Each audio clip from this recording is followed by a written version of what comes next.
やっぱり TSMC 創業者のモリス・チャンさんが来た時は驚きだったんですけど、森チャンさんは技術者、頭すごくいいなんですよ。 TSMC の本社に行くの時はちょっとスパイなと。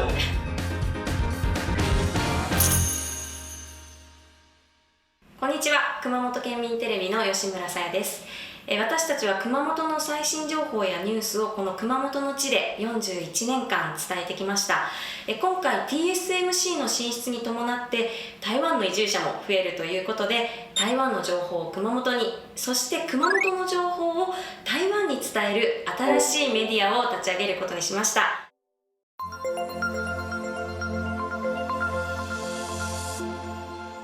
今回はその1回目です。一緒に番組を作ってくれる方を紹介します。ジョエル福澤さんです。よろしくお願いします。よろしくお願いします。皆さんこんにちは、ジョエル福澤です。よろしくお願いします。ジョエルさんの紹介を簡単にさせていただきます。ジョエルさんはですね、中華テレビ、日本の NHK のようなテレビ局にあたりますけれども、この中華テレビで日本支局長を10年歴任されました。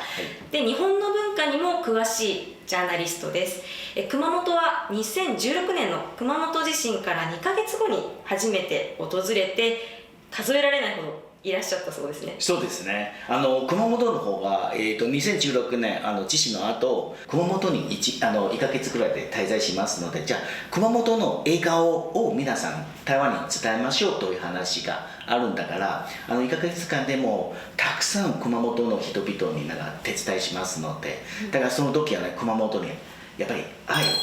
発生しました。だから今はね、熊本は私の第二故郷みたいと思います。ありがとうございます。今は台北に住んでいて、熊本と台湾を取材しています。じゃあ今日はよろしくお願いします。よろしくお願いします。じゃあ記念すべき1回目の今日のテーマはやはり TSMC そうですね。はい、ジョエルさん TSMC の開所式見ました？見ました。結構盛り上がって、でも本当にワクワクするですよ。台湾の場合はね、そういう開所式はね、なぜそんな早いよね、よくわからない。なぜ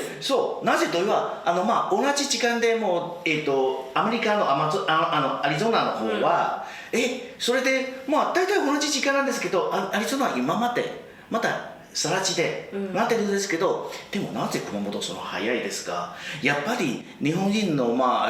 食人の精神が結構強い芯があるかなと思いますから、だから2月のそういう開所式の時はみんなワクワクするんですよ。見て、やっぱり面白いなと思いました。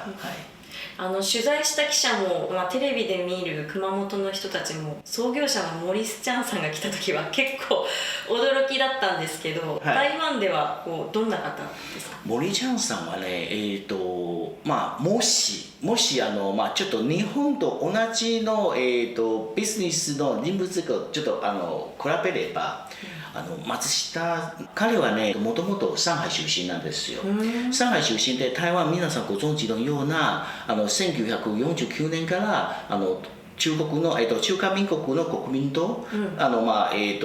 それ共産党と戦って失敗して台湾に移っちゃうんですよ。その時がチャンさんも一緒に台湾にいらっしゃったんですよ。で、大学時代は台湾に勉強して、その後はアメリカにちょっとアメリカの、IT 関連の会社に入りましたので、だからその時が半導体。森チャンさんは台湾の中華民国の政府から声呼びかけて、台湾に TSMC 作りましょうよという話があって、だから、森チャンさんはある意味で、財力があるだけじゃなく技術者。技術があるんですよ。そうだから頭すごくいいなんですよ。時はね、半導体というものが、国別で、やっぱりお客様発注して、じゃあこういう工場を作る。それがもう豚のそういう工程とかいっぱいあるんですよ。だから森ちゃんさんが考えしたのは、じゃあそれはね、もうやっぱり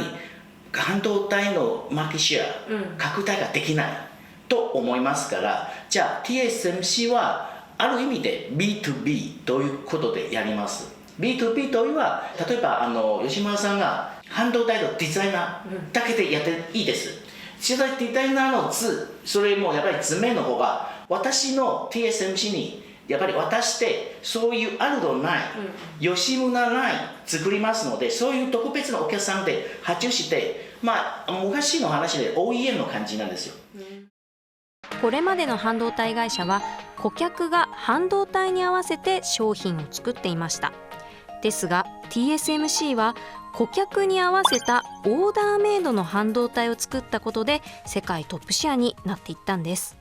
要するに自分はブランドを作らない。生産ラインの方が、何個かありますなんですよ。だから今の工場も何個もありますから、お客さんのやっぱり要求として要望として、じゃあそういうデザイナーの詰めの方が対応するということでやってますなんですよ。だから本当に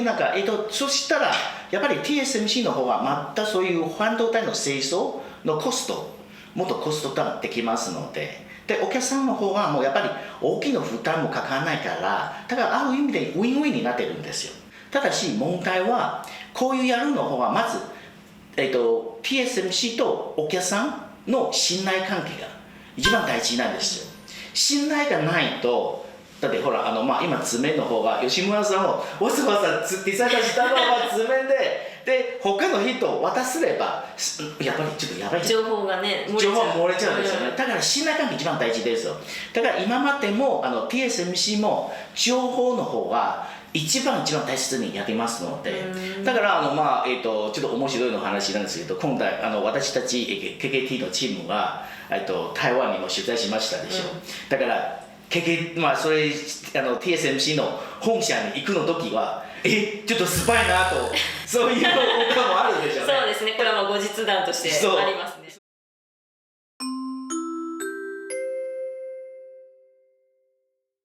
だから皆さんがね本当に TSMC のそういう厳重体制対応しますので、だからお客さんの情報を持たないようにそれでやりますので、それが TSMC の成功の秘訣と思います。私は熊本と台湾のニュース発信しますので，皆さんチャンネル登録してね。我现在会跟大家讲有关熊本跟台湾的一些事情哦，记得登录这个我们的小铃铛哦。